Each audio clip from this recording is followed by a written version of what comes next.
আজও সকাল সকাল স্নান সেরে রেডি হয়ে নিলাম, কেননা আজ যাব শিবের মাথায় জল ঢালতে। আর আজকে তো নীল পুজো, আশা করি তোমরা সবাই জানো যে আজকে কি পুজো। তো আমি তো পুরো রেডি হয়ে গেছি, আর দেখো একদম তোমাদেরকে মন্দিরের সামনে এসে দেখাচ্ছি। এই যে মন্দিরে পৌঁছে গেছি, আর এসে তো দেখছি বেশ ভালোই ভিড় হয়েছে এখানে। আর যেহেতু একটু সকাল সকাল এসেছি, তাই এখনো কিন্তু সেরকম ভাবে লাইনটা পড়েনি, একটু বেলা হলে কিন্তু লাইনটা দেখা যাবে। তো যাই হোক, এখানে কিন্তু অনেকটাই ভিড় ছিল ভিতরে, তাই কোনো ভিডিও ক্লিপ নিতে পারিনি। তো আমার কিন্তু পুজো হয়ে গেছে, মানে পুজো দিয়ে আমি বেরিয়ে এসেছি। জানো তো আমাদের বাড়ির থেকে এই মন্দিরটা বেশ অনেকটাই দূরত্ব, তবুও না কেন জানি না আমার এই মন্দিরে এসে পুজো করতে খুবই ভালো লাগে। আচ্ছা, তোমরা আজকে কে কে শিবের মাথায় জল ঢাললে কমেন্ট করে জানিও। কিন্তু এই মন্দিরের শিবলিঙ্গটা তোমাদেরকে দেখাতে পারলাম না, যেহেতু ভিতরে অনেকটা ভিড় রয়েছে, তাই জন্য আর ভিডিওটা আমি করিনি। তো বাইরের থেকেই তোমাদেরকে সবটা দেখা। আর এই যে এখানে দেখতে পাচ্ছ, এখানে যারা যারা উপোস করেছিল তাদের জন্য মিষ্টি আর জলের ব্যবস্থা করা আছে। আর এই পাশে হচ্ছিল নাচ বলছি, সরি, এখানে হচ্ছিল গান।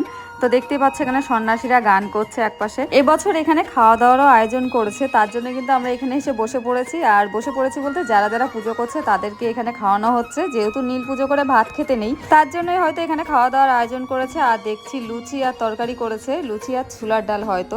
তো আমরাও বসে পড়লাম এখানে প্রসাদ নিতে। এই মন্দিরে আমি বেশ কয়েকবার এসেছি পুজো করতে, তবে এই বছর প্রথম দেখলাম এরকম খাওয়া দাওয়ার আয়োজন করেছে। আর সঙ্গে দেখতে পাচ্ছি একটা মিষ্টিও চলে এসেছে। আমাদের খাওয়া দাওয়া তো হয়ে গেছে। এই যে দেখো মন্দিরের সামনেই কিন্তু এরকম একটা বাওর রয়েছে, বাওর নদী যাই বলো, আমি জানি না সঠিক নাম কি। আর পাশে এই যে গাছগুলো দেখতে পাচ্ছ, এগুলোই হলো সেই চড়ক গাছ। তো আমাদের পুজো কমপ্লিট হয়ে গেছে, আর এখন আমরা বেরিয়ে এসেছি। আর আমাকে দেখে বুঝতেই পারছো আমাদের এখানে কতটা রাস্তা খারাপ, তবুও কিছু করার নেই, আমাদেরকে এই রাস্তা দিয়েই যাওয়া আসা করতে হয়। তো ভিডিওটা আমি এখানেই শেষ করছি। ভালো লাগলে একটা লাইক